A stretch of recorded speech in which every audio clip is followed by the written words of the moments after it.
După ce am realizat marginea pălăriei și am prins-o, e o etapă destul de dificilă, trebuie multă răbdare, ceea ce nu mă caracterizează pe mine. Vom face panglica. Pentru panglica avem nevoie de două culori. Eu am ales portocaliu și mov. Din foaia de mov am nevoie doar de jumătate.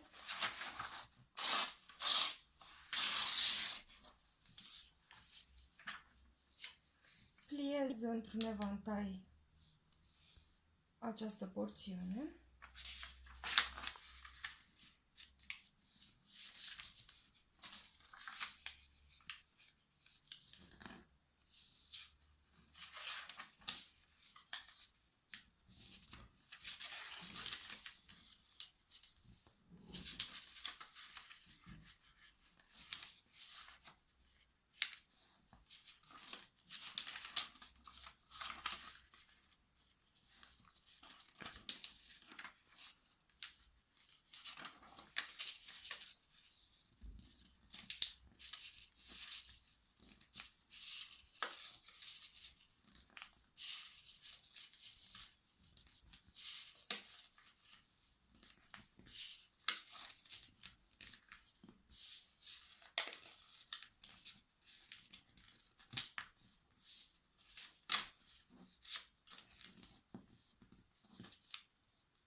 O îndoi pe jumătate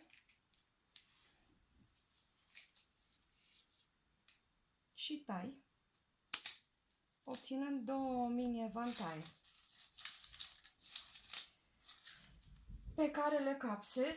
Am realizat aici o panglică și le lipesc și pe acestea de panglica realizată.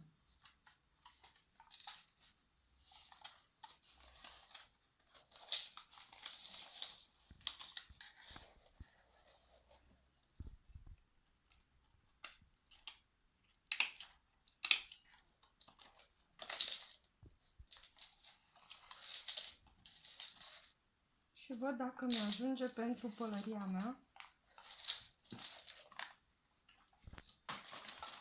Da, deci nu mai am nevoie în plus de alte mini evantaie.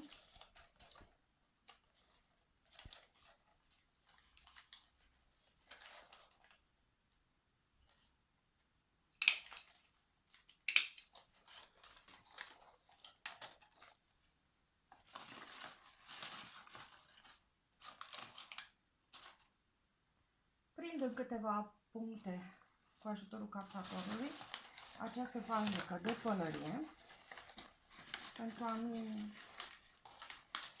pica de pe cap.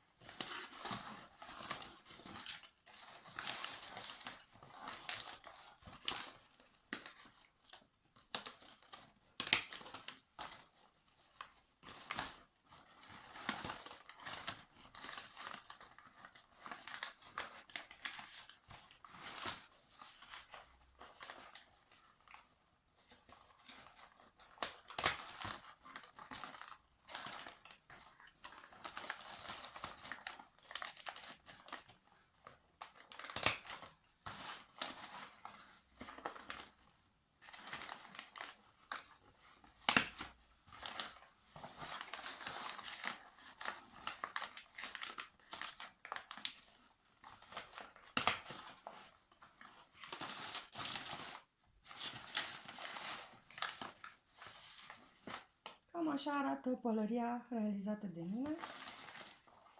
Vă doresc spor la lucru și să obțineți pălării și mai frumoase. La revedere!